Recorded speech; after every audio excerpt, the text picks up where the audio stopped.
Hi అండి. So మొన్న మా పాప వాళ్ళ స్కూల్లో కుకింగ్ వితౌట్ ఫైర్ కాంపిటీషన్ జరిగింది కదా. సో నేను అప్పుడు చేసిన రెసిపీస్ చేసి చూపిస్తాను. సో మీరు ఎప్పుడన్నా మీ పిల్లలకి కాంపిటీషన్ జరిగినప్పుడు ఇలా ట్రై చేసి చూడండి, తప్పనిసరిగా మీకు ప్రైజ్ అనేది వస్తుంది. సో బ్రెడ్తో స్వీట్ ఐటమ్ చేసిన నేను. సో దీన్ని బ్రెడ్ని ఇప్పుడు ఈ సైడ్స్కి మొత్తం కట్ చేసి గ్లాస్తో రౌండ్ షేప్ కట్ చేసి పక్కన పెట్టుకుందాము. సో ఇట్లాంటి గ్లాస్ ఏమన్నా తీసుకొని, లేకపోతే బిస్కెట్ కట్టర్ ఉంటుంది కదా, సో దాంతో ఇట్లా గట్టిగా ప్రెస్ చేస్తే మనకు రౌండ్ షేప్ వచ్చేస్తుంది అది. సో ఇట్లా ఇలాంటివి ఇంకొక 4 చేసుకుందాం. సో ఇలా 4 పీసెస్ కట్ చేసుకున్నాక సో దీనికి ఒకదానికి ఈ జామ్ అప్లై చేసుకోవాలి.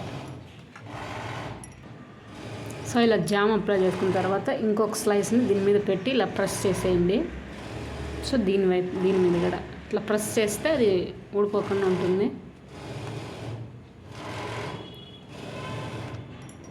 సో ఇప్పుడు దీంట్లోకి షుగర్ సిరప్ యాడ్ చేసుకుందాం. సో షుగర్ తీసుకొని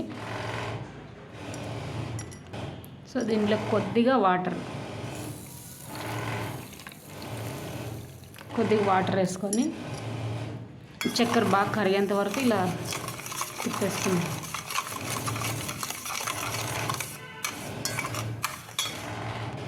సో దీంట్లో కొద్దిగా ఫుడ్ కలర్ అండి, మీకు కావాలంటే ఇది స్కిప్ చేసుకొని లిక్విడ్ ఫుడ్ కలర్ ఉంటుంది కదా, సో పిస్తా మిల్క్ షేక్ అట్లా చిన్నవి ఏమన్నా సో అది కూడా యాడ్ చేసుకోవచ్చు. షుగర్ బాగా కలిగిపోవాలండి బాగా ఇది. సో ఇలాంటి రెసిపీస్ మనం సెలెక్షన్ చేసుకున్నప్పుడు టైం తొందరగా సేవ్ అవుతుందండి. సో వాళ్ళు 30 మినిట్స్ ఇచ్చినప్పుడు మనం ఎక్కువ చేయలేం కదా. సో ఇట్లా చిన్న ఇంగ్రీడియంట్స్తోనే స్వీట్ ఐటమ్ చేసేయచ్చండి. సో షుగర్ ఇంకా కరగాలి. సో నేను చూపించబోయేటవన్నీ మీ ఇంట్లో అవైలబుల్గా ఉండేటివేనండి. బ్రెడ్ జాము మనం రెగ్యులర్గా తెస్తుంటాం కదా చిన్నపిల్లలకి.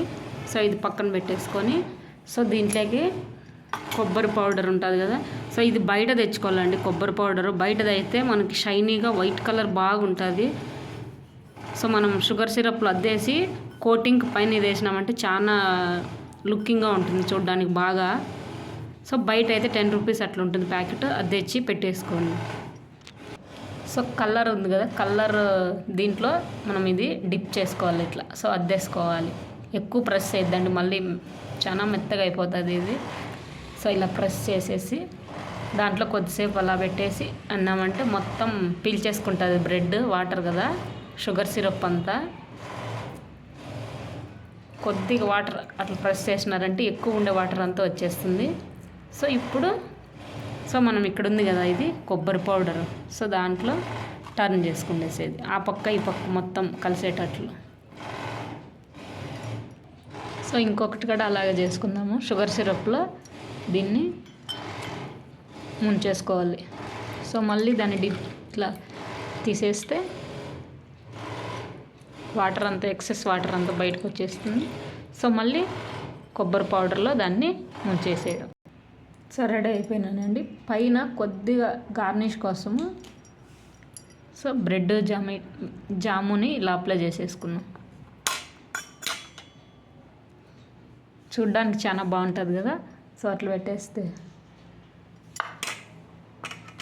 సో దీని మీద కొద్దిగా సో అది మీకు కావాలంటే దీని మీద ఏమన్నా చెర్రీస్ ఫ్రూట్స్ ఏమన్నా దానిమ్మ గింజలు అట్లా పెట్టేసుకుంటే చాలా బాగుంటుంది. సో కుకింగ్ వితౌట్ ఫైర్ ఎప్పుడైనా కాంపిటీషన్ జరిగినప్పుడు సో ఇలాంటి స్వీట్ రెసిపీని తయారు చేసి పెట్టండి, కంపల్సరీగా మీకు ప్రైజ్ అనేది వస్తుందండి. సో దీన్ని బ్రెడ్తో చేసిన స్వీట్ ఐటమ్ చెంచమ్ము. థ్యాంక్స్ ఫర్ వాచింగ్ అండి. మీ పిల్లలకి కూడా చేసి పెట్టండి, చాలా బాగుంటుంది స్వీట్ రెసిపీ. Thank you.